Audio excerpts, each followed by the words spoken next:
राधे राधे भक्तों, आज हम श्रवण करेंगे कार्तिक मास के शुक्ल पक्ष की देव उठनी एकादशी व्रत कथा। इस बार देव उठनी एकादशी 12 नवंबर को है। इस एकादशी को भगवान शालिग्राम और माता तुलसी की पूजा अर्चना करनी चाहिए। तो चलिए कथा श्रवण करते हैं। एक समय की बात है, एक राजा था। उसके राज्य में सभी एकादशी का व्रत करते थे।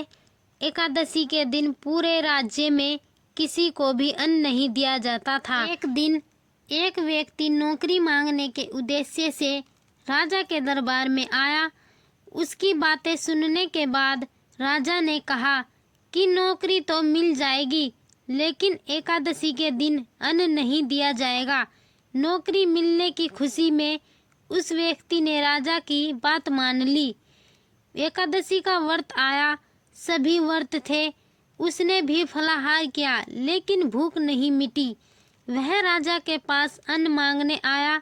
उसने राजा से कहा कि फलाहार से उसकी भूख नहीं मिटती है, वह भूखों मर जाएगा, उसे खाने के लिए अन्न दिया जाए। इस पर राजा ने अपनी शर्त वाली बात दोहराई। उस व्यक्ति ने कहा कि वह भूख से मर जाएगा, उसे अन्न जरूरी है। तब राजा ने उसे भोजन के लिए आटा, दाल, चावल दिलवा दिया।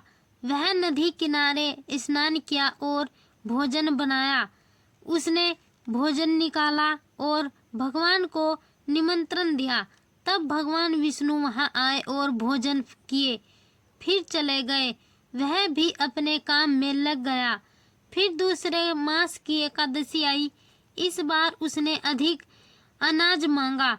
राजा ने कारण पूछा तो उसने बताया कि पिछली बार भगवान भोजन कर लिए, इससे वह भूखा रह गया।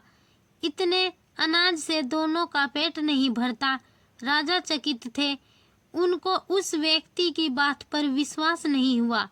तब वह राजा को अपने साथ लेकर गया।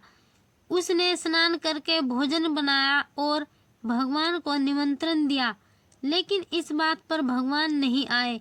वह शाम तक भगवान का इंतजार करता रहा।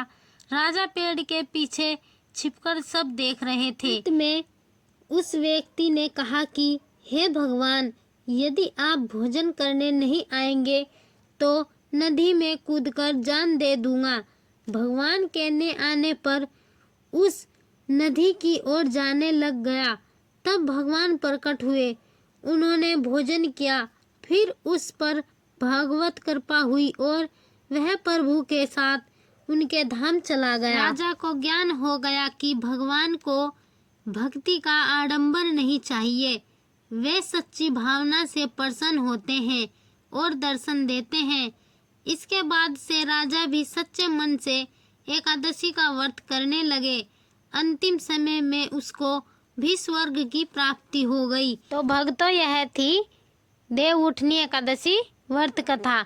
ऐसे ही धार्मिक कथाएं श्रवण करने के लिए हमारा YouTube चैनल सब्सक्राइब जरूर करें। राधे राधे।